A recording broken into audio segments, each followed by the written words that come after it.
Basically, that is a human excretory system की। तो ये बताइए कि ह्यूमन एक्सक्रीटरी सिस्टम में क्या क्या चीजें आएंगी।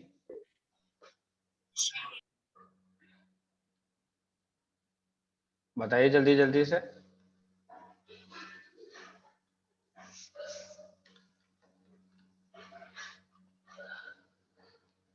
क्या हुआ भाई, आवाज नहीं आ रही क्या? A pair of kidneys, a pair of ureters, and A pair of kidney kidneys, a or pair of ureter, okay, a pair of ureter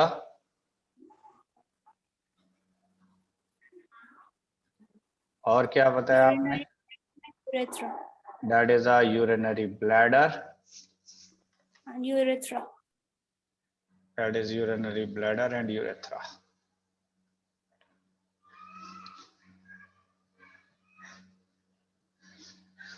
तो आइए सबसे पहले that is a किडनी पर।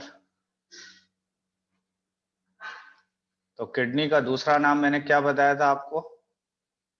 Renal. That is a renal. तो सबसे पहले बात करते हैं हम लोकेशन की। That is location. तो लोकेशन इवन इसी में हम लोग बात कर लेते हैं लोकेशन एंड स्ट्रक्चर। तो लोकेशन और स्ट्रक्चर की बात करते हैं किडनी की। तो पहली चीज मैमेलियन किडनी जो होती है वो बीन शेप्ड की होगी। तो मैमेलियन किडनी का क्या मतलब है भाई? Mammals में जो kidneys होती है। जी, mammalian kidneys are of bean shaped. एक बात बताइए, नेहा बोल रही है ना? Zeba. अच्छा जेबा, ये बताओ जेबा, मैमल्स पहचान लेती हैं आप? हाँ जी। Yes sir. अच्छा, कैसे पहचानते हैं? यानी मेल को कैसे पहचानेंगे? ऐसे ही देख के पहचान लेंगे ये मेल है, पहचान लेंगे मेल या फीमेल। बस आप ये पता कर लें कि मैमल्स है या नहीं है। सर तो देख के पता करना है। कैसे पता करेंगे देख के? तो सीधी सी बात है कि मैमल्स को पहचानने का एक और तरीका है कि जो एक तरीके से मतलब एक रफ आइडिया है, लेकिन ये ज्यादातर काम करेगा, कि मैमल्स के ईयर पिन्ना आपको साफ नजर आएगा। यानी मैमल का ईयर पिन्ना जो होगा वो साफ नजर आएगा।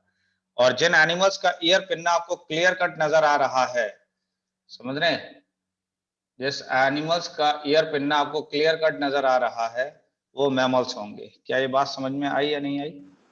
Yes sir. तो मैंने कहा कि मैमेलियन किडनी जो होगी वो बीन शेप की होगी, ठीक है, और इसका कलर कैसा होगा? That is a reddish brown. याद है आपको कल बताया था रेडिश ब्राउन या नहीं? यस सर याद है। एंड इज कवर्ड विथ, किससे कवर्ड होगी बताइए जल्दी से। हाँ जी, किससे कवर्ड थी? Adipose. That is the renal capsule से। और रीनल कैप्सूल के ऊपर क्या मौजूद था? That is also with adipose tissue. और क्या बताया आपने? Adipose tissue and renal fascia. ये बात याद है या भूल गए? याद है सर। अच्छा चलिए, अच्छी बात है अगर याद है यहाँ तक तो। अब ये बताइए कि किडनी की लोकेशन की बात कर लेते हैं। तो लोकेशन की बात करें तो ये basically present on both side of vertebral column.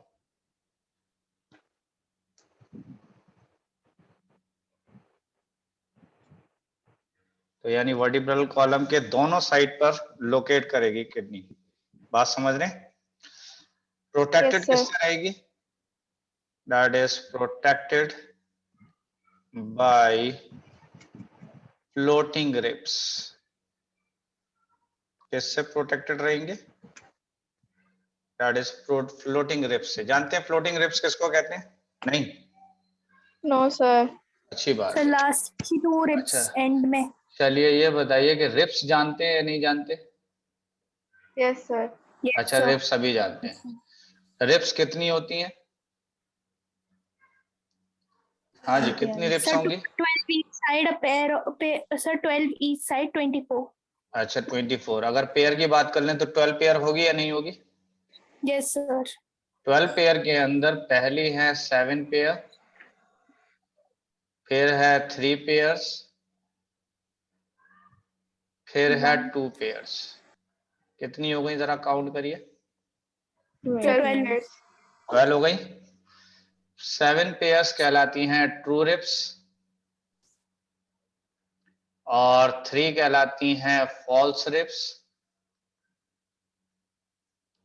और 2 कहलाती हैं फ्लोटिंग रिब्स।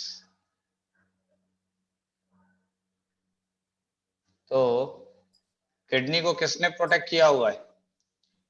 हाँ जी प्रोटेक्टेड बाय फ्लोटिंग रिब्स। इसका मतलब ये लास्ट पेयर ऑफ रिब्स है या नहीं है? Yes sir. Okay yes sir. यहां तक क्लियर हुई बात? नहीं हुई? Yes sir. ठीक हो है। गई। Yes sir. अच्छा एक और चीज है कि लास्ट बेसिकली आपने देखा कि फ्लोटिंग रिब्स से प्रोटेक्टेड है, ठीक है। और अगर देखा जाए तो मैंने कहा कि नेक्स्ट पॉइंट में कि right kidney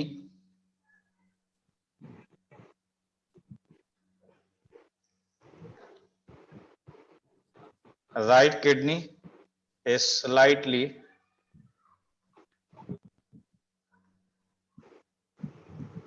lower than left kidney. हाँ जी कौन सी किडनी नीचे और कौन सी किडनी ऊपर है?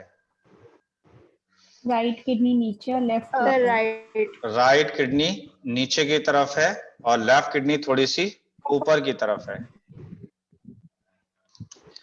क्लियर है बात? यस यस फिर सर। मैंने कहा कि डॉर्सल सरफेस, डॉर्सल माने क्या होता है? नीचे का। नहीं लोअर। बिल्कुल भी नहीं। सर अपर ऊपर वाला। डॉर्सल माने ऊपर का। होता है ऊपर और वेंट्रल माने होता है नीचे। नीचे। तो वेंट्रल का मतलब है डेट इज नीचे। तो मैंने कहा कि डॉर्सल सरफेस ऑफ किडनी, इसका मतलब ऊपर वाला surface of kidney is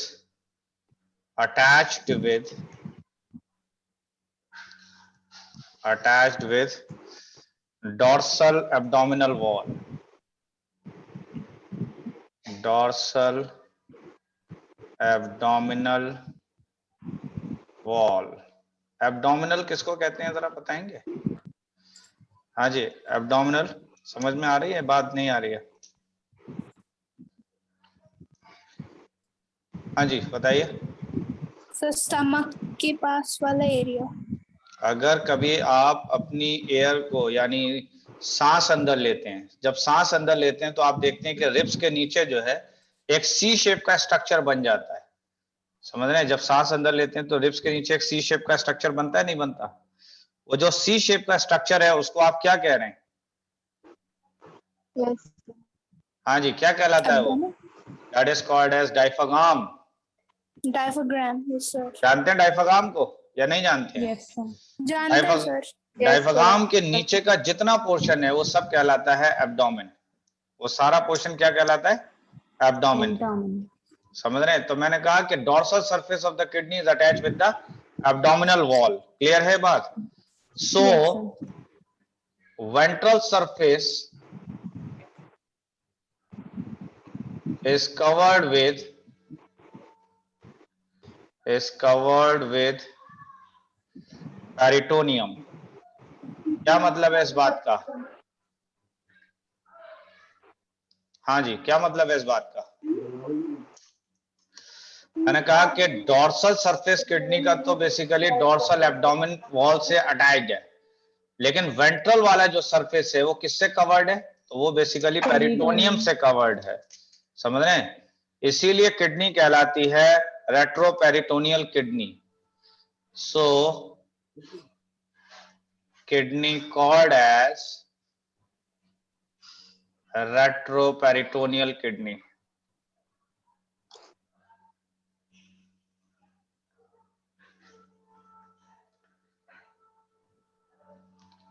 That is a retroperitoneal kidney। इसके बाद अगर डायमेंशंस की बात करें, किडनी की डायमेंशन की, तो बेसिकली किडनी की अगर देखा जाए तो मैंने कहा कि each kidney is of 10 to 12 peritoneum centimetre. किसको कहते हैं? पेरिटोनियम कवरिंग को कहते हैं बेसिकली। पेरिटोनियम, पेरी जहां पे लिखा मिल जाए तो इसका मतलब है अराउंड, और टोनियम का मतलब यहाँ पे लेयर के है, तो इसका मतलब किडनी के अराउंड जो लेयर है that is known as a peritoneum, जिसने किडनी को होल्ड किया हुआ है एक अपने पर्टिकुलर पोजीशन पे, पर्टिकुलर जगह पर। तो अगर देखा जाए तो ऊपर की तरफ से देखा जाए तो किडनी अटैच की हुई है एब्डोमिनल वॉल से, और बाकी एरिया जहां पर एब्डोमिनल वॉल से कनेक्शन नहीं है किडनी का, वो एरिया पेरिटोनियम से कवर्ड है। इसीलिए किडनी कहला रही है रेट्रोपेरिटोनियल किडनी। जी, अब भी नहीं आई बात समझ? देखिए मैंने कहा कि ये बॉडी रेट्रो मतलब रेट्रोपेरिटोनियल, देखिए यहां पर ये कह रहा है कि इस तरीके से ये ऐसे करके अगर आप देख रहे हैं तो ये इस तरीके से बॉडी है, समझ रहे हैं? और अगर देखा जाए तो किडनी इस पीछे वाले पोर्शन से कनेक्टेड है। देखिए यहां से कनेक्टेड है पीछे वाली वॉल से, तो पीछे वाली जो ये एब्डोमिन की वॉल से कनेक्टेड था, तो आपने कह दिया कि इस किडनी का जो डोर्सल सरफेस है वो एब्डोमिनल वॉल से अटैच है। लेकिन ये वाला जो पोर्शन है, ये वाला, ये अटैच नहीं है। ये जब अटैच नहीं है तो ये किससे कवर्ड है? तो इसको कवर किया हुआ है पेरिटोनियम ने। तो इसका मतलब किडनी आधी तो एब्डोमिनल वॉल से कवर्ड है और आधी पेरिटोनियम से कवर्ड है, तो इसीलिए कहला रहा है रेट्रोपेरिटोनियल किडनी। इसका मतलब रेट्रो का मतलब है पूरी तरीके से काम नहीं हुआ है, पूरे के ऊपर पेरिटोनियम नहीं है। रेट्रो का मतलब है आधा हुआ है, कुछ बेसिकली अभी भी कमी है कि पेरिटोनियम पूरी तरीके से फॉर्म नहीं हो पाया है किडनी पर। तो इससे बन गया word that is a retroperitoneal kidney. कुछ बात समझ में आई या नहीं आई? तो मैंने कहा कि each kidney is of 10 to 12 centimetre long होगी, ठीक है, लेंथ में होगी 5 to 7 सेंटीमीटर ब्रेथ होगी, और अगर देखा जाए 2 to 3 सेंटीमीटर, 2 से लेकर 3 सेंटीमीटर क्या होगा इसका? हाँ जी, that is a thickness. Thickness जानते हैं? दैट इज मोटाई को। वेट कितना होगा किडनी का? हाँ जी, तो किडनी का वेट होगा तकरीबन 120 से लेकर 170 ग्राम्स के अंदर, वो भी किसके अंदर? एडल्ट में, समझ रहे हैं? Yes, sir. इसके बाद अगर देखा जाए तो अब किडनी के अंदर एक ओपनिंग होती थी जिसको आपने क्या नाम बताया था? हाँ जी, हाइलम। तो मैंने कहा कि on concave margin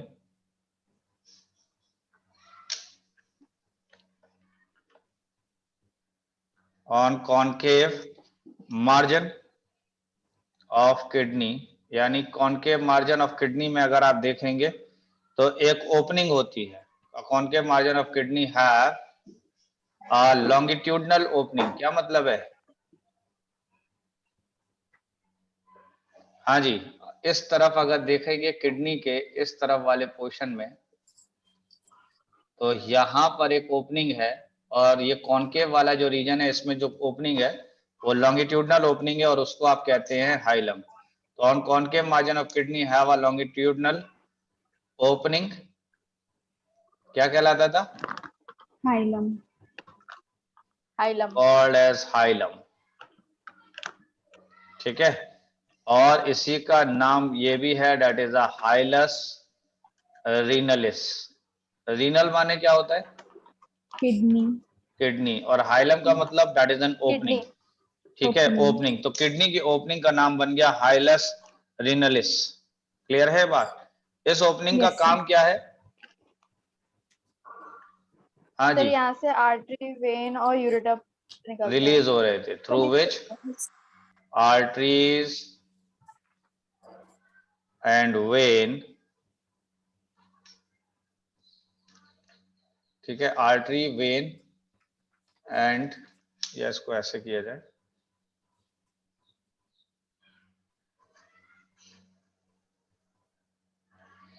that is artery, vein and nerves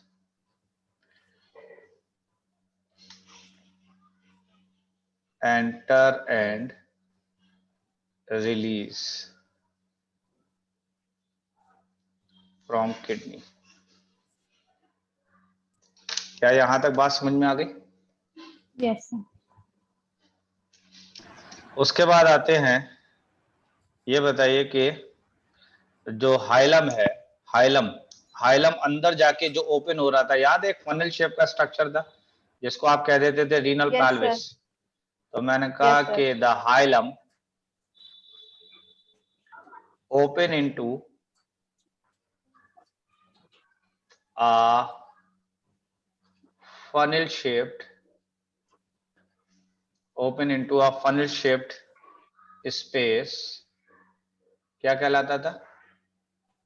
known as Renal pelvis. Renal pelvis. Diagram में याद है आपको रीनल पेल्विस दिखाया था? Yes, sir. ठीक है। इसके बाद ये बताइए कि किडनी कितने पार्ट्स में डिवाइडेड थी? 2. कौन कौन Two सा? parts. Renal cortex और renal medulla. That is Medulla. renal. Kidney Cortex. is divided into, आपने क्या बताया? That is a renal cortex। And renal medulla. और दूसरा आपने बताया that is a renal medulla। ठीक है। बाहर वाला कौन सा और अंदर वाला कौन सा पोर्शन है?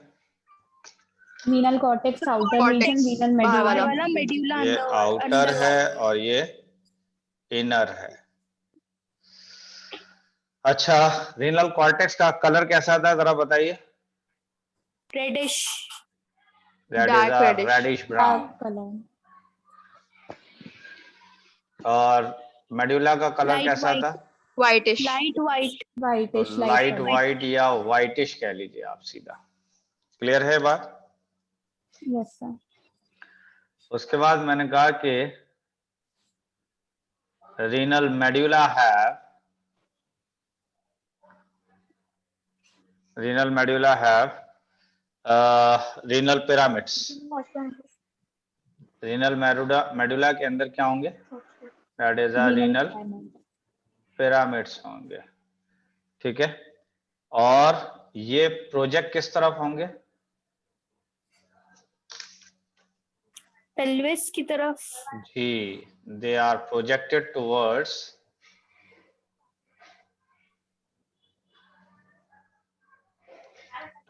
Renal pelvis. तो ये बेसिकली प्रोजेक्टेड होंगे टुवर्ड्स रीनल पेल्विस की तरफ। ठीक है। अच्छा, ये बताइए कि रीनल पिरामिड्स का दूसरा नाम क्या बताया था कल आपने? हाँ जी सर जी, medullary pyramids. That is a medullary pyramids. ठीक है, मेडुलरी पिरामिड्स या इसी का रीनल पिरामिड्स, ये आपको पता ही है। इसके बाद अगर देखा जाए तो रीनल पिरामिड कितने होंगे? हाँ जी, 15 to 16. 15 to तो 16. रीनल पिरामिड मिलेंगे आपको 8 से लेकर 12 इन ह्यूमन किडनी। ह्यूमन की किडनी में कितने मिलेंगे? 8 to 12. That is an 8 to 12। ठीक है। और जबकि रैबिट की किडनी में सिर्फ एक पिरामिड होगा, while in rabbit only one pyramid होगा। तो रैबिट के अंदर कितने पिरामिड हैं भाई? एक पिरामिड। 1. 1. समझ गए ना? Yes, ये sir. कुछ बातें समझ में आ रही हैं? हाँ सर. ओके, जितने नए लोग आए हैं उनको समझ में आ रही है ये बात? नहीं सर हम या नए नहीं? कहाँ हैं? तो हाँ जी, नए नहीं है आप? नहीं सर, जन्मों का अच्छा। साथ है हमारा। अरे अरे अरे चलिए, कुछ ज्यादा ही हो गया। नेक्स्ट आइए, तो ये बताइए कि पिरामिड्स के बीच में जो स्पेसेस थी उस स्पेसेस को क्या कहते हैं हम? Column General of Burton. columns of Column of Burton. Burton. That is a column of Bertin. तो मैंने कहा कि area present in between the renal pyramid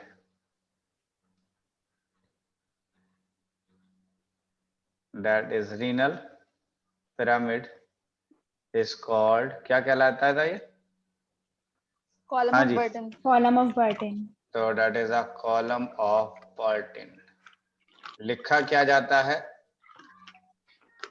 Burtony. और पढ़ा क्या जाता है? Burton. Burton. बर्टिन। हाँ, तो एक बात और मैं ये कह रहा था कि आप लोग सभी बहुत पुराने हैं, क्योंकि दुनिया में आए हुए तो आपको काफी वक्त हो गया ना, है या नहीं है? या दुनिया में भी अभी हाल फिलहाल आए हैं? Yes sir. Yes, sir. जी। No sir. तो कुछ आप में से होते जो कह देते सर हम नए हैं। क्यों भाई? तो नेक्स्ट आइए, ये बताइए कि अब बात करते हैं हम लोग नेफ्रॉन की। कभी नाम सुना है नेफ्रॉन का? Yes. Yes sir. sir. अच्छा, 10वीं क्लास की किताब में नेफ्रॉन का स्ट्रक्चर बना हुआ था या नहीं था? था सर. Yes sir. हाँ, अच्छा, yes, sir. ठीक है। तो मैंने कहा कि नेफ्रॉन की अगर बात की जाए तो it is a structural and functional unit of kidney. Kidney. जी, इससे क्या तात्पर्य है? So मतलब it performs most the main function of kidney. और उसके अलावा इसका मतलब किडनी मेनली जो है वो नेफ्रॉन की बनी है, प्लस किडनी नेफ्रॉन जो से काम बनी। कर रही है वो भी नेफ्रॉन की वजह से ही काम कर रही है। तो जो फंक्शनल पार्ट है किडनी का वो नेफ्रॉन है। क्या ये बात समझ में आ रही है? Each Yes, Yes sir. हर एक किडनी के अंदर कितने नेफ्रॉन होंगे? 1 million. तो So मैंने 1 कहा million. कि each 1 kidney million. have 1 Nearly million 1. Nephron. तो each kidney have 1 million nephron. क्या यहां तक बात समझ में आ रही है? नहीं आ रही है? Yes, sir. Yes sir. अच्छा, तो ये बताइए कि एक किडनी में कितने नेफ्रॉन थे? दैट इज 1 मिलियन नेफ्रॉन या फिर 10 लाख नेफ्रॉन। क्लियर है बात Yes. या नहीं? Yes, sir. ठीक है। Clear. नेफ्रॉन कितने टाइप के होते हैं? जी, दो। Sir. 2. नेफ्रॉन कितने टाइप के होते हैं? तो नेफ्रॉन Sir. होते हैं 2 टाइप्स के। जी, पहला कौन सा था? Glomerulus and Cortical. renal अरे tubule. अरे अरे हाँ, Sir cortical nephron एक होता है कॉर्टिकल नेफ्रॉन, और juxtamedullary. ओके, और दूसरा है दैट इज अ जक्स्ट्रामेडुलरी नेफ्रॉन। तो दैट इज अ जक्स्ट्रामेडुलरी नेफ्रॉन। हाँ जी, सारे बच्चों ये बताओ कि नेफ्रॉन कितने टाइप के होते हैं? 2 types दो के types। होते हैं. कौन कौन से? Cortical Cortical nephron and nephron and juxtamedullary nephron. Cortical nephron and juxtamedullary Juxtamedullary. Nephron. Clear है ये बात या नहीं? Yes, sir. बस ये Yes, समझ sir. लीजिए कि इसके अंदर लॉन्ग लूप ऑफ हेनले होता है। समझ रहे हैं? इसके अंदर क्या होता है? लॉन्ग लूप ऑफ हेनले होगा। किसके अंदर? जक्स्ट्रामेडुलरी Juxtamedullary नेफ्रॉन में। nephron. और यहाँ पर स्मॉल होगा। बस इतनी बात समझ लीजिए, इन दोनों नेफ्रॉन में इतना फर्क है। So Clear है mammals बात? में कौन सा होता है?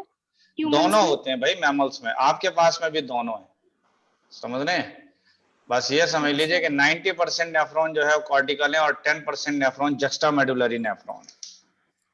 क्लियर हुई बात? नहीं हुई? Yes, Yes, sir. sir. हो गई. ओके, तो मैंने कहा कि nephrons are present in renal pyramid। हाँ जी, तो मेडुलरी नेफ्रॉन कहाँ पर मिलेगा? ओ मेडुलरी हद हो गई, मैंने कहा कि नेफ्रॉन कहाँ मिलेगा? दैट इज Renal नेफ्रॉन मिलेगा आपको Renal रीनल pyramid. पिरामिड्स के अंदर। और रीनल पिरामिड तो जानते हैं नहीं जानते हैं? Yes, sir. Yes, sir. ठीक है, तो ये बताइए कि रीनल पिरामिड किससे जुड़ा होगा? हाँ जी, रीनल Pelvis. पिरामिड, तो रीनल पिरामिड जुड़ा किससे होगा बताइए जल्दी से। Pelvis. अच्छा पहले तो ये बताइए कि नेफ्रॉन अपना वेस्ट किस में फेंकते थे? सारे नेफ्रॉन अपना वेस्ट किस में फेंकते थे? Sir, collecting duct. Collecting duct के अंदर। Collecting duct. Yes, sir. तो नेफ्रॉन्स रिलीज देयर वेस्ट इन किसके अंदर आपने बताया? That is a collecting duct में, Collecting duct. That is collecting duct. Clear है ये बात? फिर मैंने Yes, कहा sir. कि Yes. collecting duct are passes into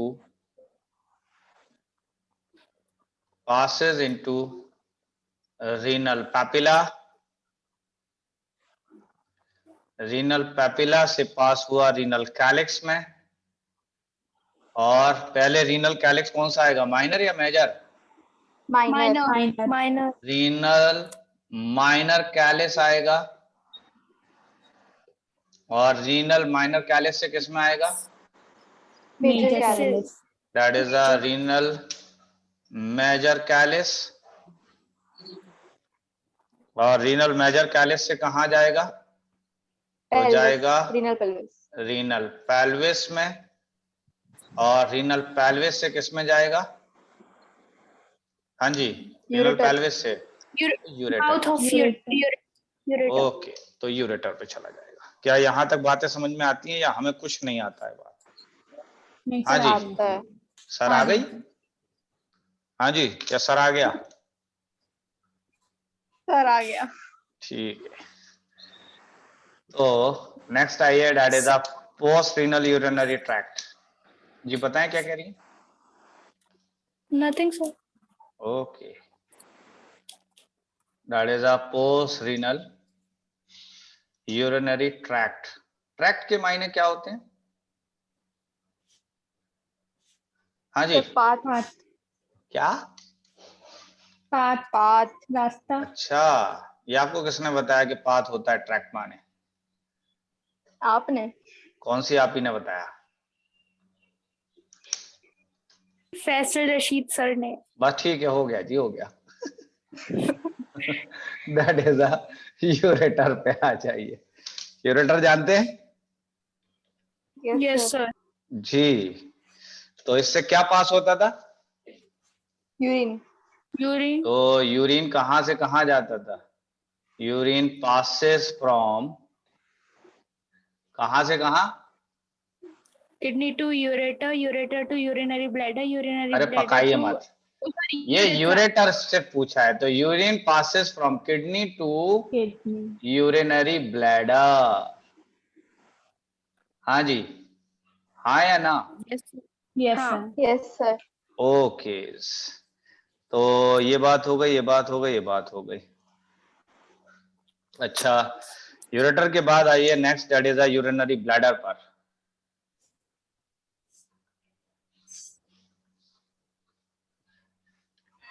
इसके नाम में ब्लैडर क्यों जुड़ा है? क्यों वर्ड में ब्लैडर जुड़ा है, कुछ और क्यों नहीं जुड़ा? बैक क्यों नहीं रख लिया था इसका नाम? सैक क्यों नहीं था? ब्लैडर क्यों रखा है? हाँ जी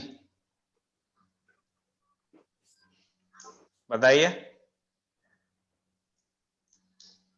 सर ये डिस्टेंड कर सकता है। ये एक्सपैंड भी करेगा और कॉन्स्ट्रिक्ट भी करेगा। इसका मतलब ये ब्लैडर जो है ये बलून की तरह काम करेगा कि जब इसमें यूरिन आएगा तो ये एक्सपैंड कर जाएगा, और यूरिन जब चला जाएगा निकलकर तो ये वापस श्रिंक हो जाएगा, कॉन्ट्रैक्ट कर जाएगा। क्या ये बात समझ में आई या नहीं आई? Yes sir. Yes, sir. Okay, तो नेक्स्ट आइए यूरिनरी ब्लैडर पर। तो मैंने कहा कि ब्लड एक्स्ट्रा यानी इसके ऊपर डेट्रोसॉर मसल्स होती हैं, डेट्रोसॉर मसल्स आर प्रेजेंट एक्सटर्नली, यानी बाहर की तरफ कौन सी मसल्स प्रेजेंट होती हैं इसके ऊपर? Detrosor Detrosor. muscles. डेट्रोसॉर मसल्स, ठीक है। और ये एक तरीके के कैसे होते हैं, that is an involuntary. Involuntary का मतलब जो हमारे कंट्रोल में नहीं होते। जो आपके कंट्रोल में नहीं होते, आपके कंट्रोल में तो कुछ है ही नहीं, जो हाँ जी, हमारे विल के अकॉर्डिंग वर्क नहीं करते। नहीं कर पा रहे हैं, ठीक है। तो दोनों की बात सही है कि जो हमारे कंट्रोल में नहीं है या जो आपके हिसाब से काम नहीं कर रहे हैं, ठीक है। फिर मैंने कहा कि इंटरनली, ये तो बाहर की तरफ था, ये एक्सटर्नली था। इस बार इंटरनली की बात करें, internally it is lined by, it is lined by, यानी इस पे लाइनिंग अब किसकी है, तो that is a transitional epithelial, that is a transitional epithelial है। और ट्रांजिशनल एपिथेलियल का ही दूसरा नाम है यूरोथीलियम। ट्रांजिशनल एपिथेलियम का दूसरा नाम क्या है, दैट इज अ Urothelium. यूरोथीलियम। क्योंकि ट्रांजिशनल एपिथेलियम आपको यूरिनरी पाथ पे ही मिलेगा, यूरिनरी वाले रास्ते पर ही मिलेगा, इसीलिए इसका नाम पड़ा गया है यूरोथीलियम, और इसी का नाम है that is a transitional epithelium. बात यहां तक समझ में आई या नहीं आई है? Yes, sir. Yes, sir. फिर मैंने कहा कि द ब्लैडर normally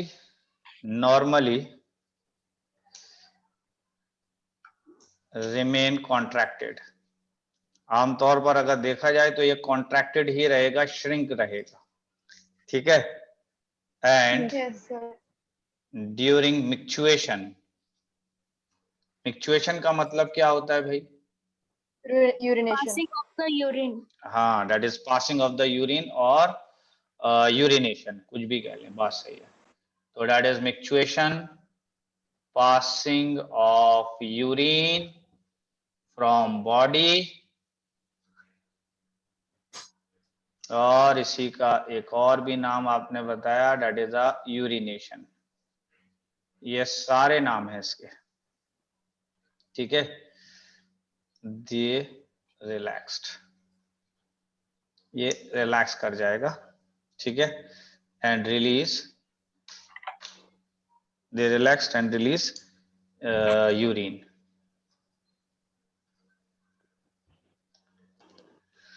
यहां तक सर बात वैसे समझ तो में? कॉन्ट्रैक्ट करके यूरिन रिलीज करना चाहिए ना? देखिए है क्या, नॉर्मल कंडीशन में अगर देखा जाए तो ब्लैडर जो है ऑलरेडी श्रिंक्ड फॉर्म में है, ठीक है, श्रिंक फॉर्म में है, कॉन्ट्रैक्टेड फॉर्म में है। जब इसमें यूरिन आया तो ये एक्सपेंड होने लगा, ठीक है। कॉन्ट्रैक्शन पहले से था, लेकिन अब यूरिन के भरने की वजह से ये एक्सटेंड कर रहा है। और जैसे ही मिक्चुएशन हुआ तो इसने कुछ भी नहीं किया, बस मिक्चुएशन में क्या हुआ कि पहले से उसको कॉन्ट्रैक्ट होना ही था, क्योंकि वो नॉर्मल कंडीशन में कॉन्ट्रैक्टेड फॉर्म में रहता है। तो फौरन जो इसकी यूरिन के आने की वजह से इसकी शेप में चेंजेस हो गया था, ये वापस अपनी शेप लेकर आएगा, और जब वापस अपनी शेप लेकर आएगा तो यूरिन बॉडी से बाहर चला जाएगा। बात समझ गए? और जैसे यूरिन Yes, बॉडी sir. से बाहर चला जाएगा तो यूरिनरी ब्लैडर फिर से अपनी प्रॉपर शेप ले लेगा, तो इसका मतलब फिर से रिलैक्स फॉर्म में आ जाएगा। अब भी नहीं आई बात समझ? तो मतलब यूरिन रिलीज करने के बाद रिलैक्स होगा ना? रिलैक्स होगा और क्या, और फिर नॉर्मल शेप ले लेगा अपना प्रॉपर। नेक्स्ट आ जाइए, दैट इज अ यूरेथ्रा पर।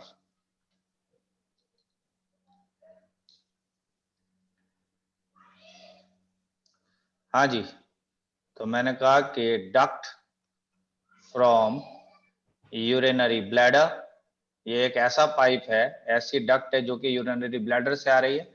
Duct from urinary bladder to release urine Should I turn to right? release urine outside the body.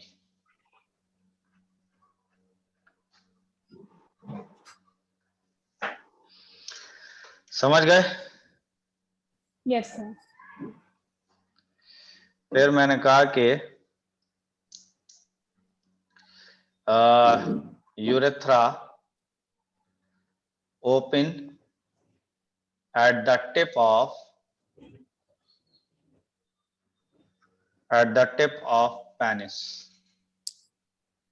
in male. तो मेल के अंदर ये ओपन हो रहा है at the tip of penis, और मैंने कहा कि while in female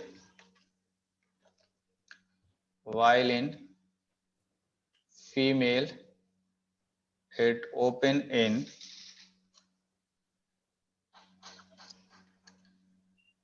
vulva. It open in vulva. ठीक है।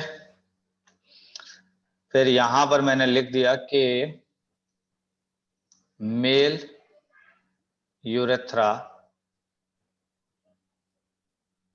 have three parts, और जब 3 पार्ट्स है तो ऑब्वियस बात है कि लॉन्गर होगा। ठीक है। और इसका पहला पार्ट अगर देखा जाए तो that is a prostatic urethra, दूसरा है membranous urethra, that is membranous urethra, और तीसरा है दैट इज पेनाइल यूरेथ्रा।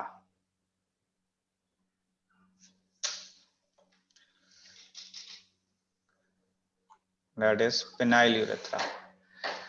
तो पेनाइल यूरेथ्रा वो वाला यूरेथ्रा है जो रन कर रहा है इन पेनिस।